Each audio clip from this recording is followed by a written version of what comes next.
துக்கமான நாள் தான் சொல்லணும் இது. என்னை பொறுத்த வரைக்கும் மருத்துவமனைக்கு போகும்போதெல்லாம் அன்பு சகோதரர், அன்பு நண்பர், புரட்சி கலைஞர் கேப்டன் அவர்கள் பூர்ண குணமடைந்து வீட்டுக்கு வந்து மறுபடியும் பழைய விஜயகாந்த் அவரை பார்ப்போன்னு நினச்சிட்டு இருந்த பல பேருக்கு இது மிகப்பெரிய ஒரு அதிர்ச்சி. ஒவ்வொரு முறையும் மருத்துவமனைக்கு போகும்போது கேப்டன் நல்லா வந்துடணும், நல்லா வந்துடணும்னு இறைவனை வேண்டுவதில் நானும் ஒருவன். ஏன்னா அந்த ஒரு என்ன சொல்ற நட்பு எங்கள் ரெண்டு பேருக்குள்ளே ஒரு டீப் ரூட்டட் ஃப்ரெண்ட்ஷிப்னு சொல்லுவாங்க அதை. அதாவது என்னுடைய வாழ்க்கை பயணத்தில், கலைவுல பயணத்தில் வந்து ஒரு மிகப்பெரிய ஒரு சரிவை நான் பார்க்கும்போது என்னை சப்போர்ட் பண்ணது விஜயகாந்த். பல முறை நான் சொல்லியிருக்கேன். அவன் அலுவலகத்துக்கு போனது எனக்கு பசுமையாக எனக்கு ஞாபகம் இருக்குது. புலனசாரணை படத்துக்காக அவருடைய மேக்கப் அண்ட் ராஜுனை அவர்கிட்ட கூட்டு போனார். அதுதான் முதல் சந்திப்பு, நேரடி சந்திப்பு விஜயகாந்த் சாரோட. அவர் ராவுத்தர், டைரக்டர் செல்வமணி. அதாவது ஒரு இயக்குனருக்கு ஒரு உரிய மரியாதை அன்றைக்கி அவர் எப்படி கொடுத்தான்றது என்னால் நேராக பார்க்க முடிஞ்சது. அவருடைய முடிவுக்கு எந்த ஒரு மாற்றம் இல்லாமல் ஒரு புதுமுகத்தை அந்த படத்தில் ஒரு மிகப்பெரிய ஒரு படத்தில் இன்ட்ரடியூஸ் பண்ணணும் போது அவர் எந்த ஒரு இதுவும் கேட்கல, யார் என்னன்னு கேட்டுக்கல. படம் தயாரிச்சிருக்காரு அப்படின்னு அந்த மேக்கப் மேன் ராஜு சொல்லியிருப்பாங்க. படத்தில் போட்டார். அன்று துவங்கிய அந்த நட்பு இன்று வரை நான் வந்து விஜயகாந்த் வாழ்ந்து கொண்டிருக்கிறார் தான் நினச்சிட்ருக்கேன். நான் இன்னும் 2 ஆண்டுகளாக அவரை சந்திக்க உடம்பு முயற்சி பண்ணி அவர் பார்க்க முடியலன்றது ஒரு மிகப்பெரிய வருத்தம் தான். கடைசியாக ஒரு 40 ஆண்டுகள் கலைப்பயணத்தில் பேசுனது ஞாபகம் இருக்குது. அவர் பக்கத்தில் உட்காந்து ரொம்ப மெல்லிய குரலில் பேசிகிட்டு இருந்தார்.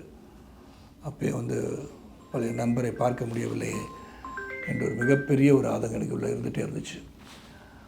ஆனால் அண்மையில் கூட மருத்துவமனைக்கு போயிட்டு வீட்டுக்கு வந்துட்டாரோன்னா சரி குணமடைஞ்சிருவார் அப்படின்னு நினச்சிட்டு இருந்தோம்.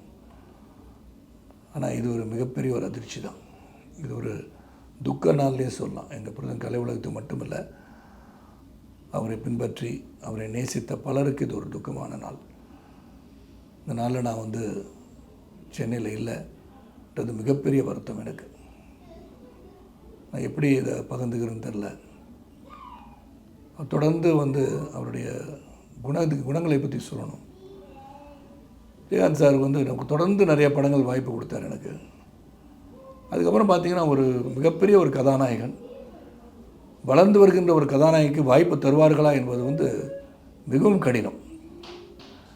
நான் அந்த ஒரு காலகட்டத்தில் என்ன தாய்மொழின்னு படத்தில் அவங்க பேனரில், அவருடைய பேனரில் ஒரு கதாநாயகனாக நடிக்க வச்சு அதில் ஒரு கௌரவ வேடம் ஏற்று நடித்தவர் விஜயகாந்த் அவர்கள். அந்த அளவுக்கு டீப் ரூட்டட் ரிலேஷன்ஷிப், ஃப்ரெண்ட்ஷிப், அது அவ்வளோ ஒரு நட்பு எங்கள் 2 பேர் பக்கம். அதில் நடிகர் சங்கத்தை அவருடன் பயணித்த காலங்களை நினைத்து பார்க்கின்றேன். அவருடைய ஆளுமை திறன் அதில் நான் பார்க்க முடிஞ்சுது. அதே மாதிரி எனக்கு கொடுத்த மரியாதை, அது வந்து பொதுச்செயலாளர்கிட்ட பேசிக்கோங்க, எந்த டிபார்ட்மெண்டலைசேஷன் சொல்லுவோம், அந்த மாதிரி பொதுச்செயலாளர் நீங்கள் பேசிக்கோங்கன்னு சொல்லிடுவார். அவர் எடுக்க வேண்டிய முடிவு அவர் எடுப்பார், நான் எடுக்க வேண்டிய முடிவு என்னை எடுக்க விட்டுருவார். அது வந்து மறக்க முடியாத ஒரு கலை நிகழ்ச்சி வந்து விஜயகாந்த் தலைமையில் தான் அது நடக்க முடியும். அது நடந்துச்சுன்னா அதுக்கு அவர் தான் காரணம். நாங்களாம் அவர் கூட இருந்து பயணித்த சகாக்களாக இருந்திருக்காக, அவருடன் சேர்ந்து பணியாற்றியவர்களாக இருக்கலாம். நான் முடிவுகள், பிறரை அழைப்பது, எப்படி நடக்கணும், இதெல்லாம் சீரமைப்பு, அதை சீர்படுத்தி எங்களுக்கு கொடுத்தது வந்து விஜயகாந்த் அவர்கள்.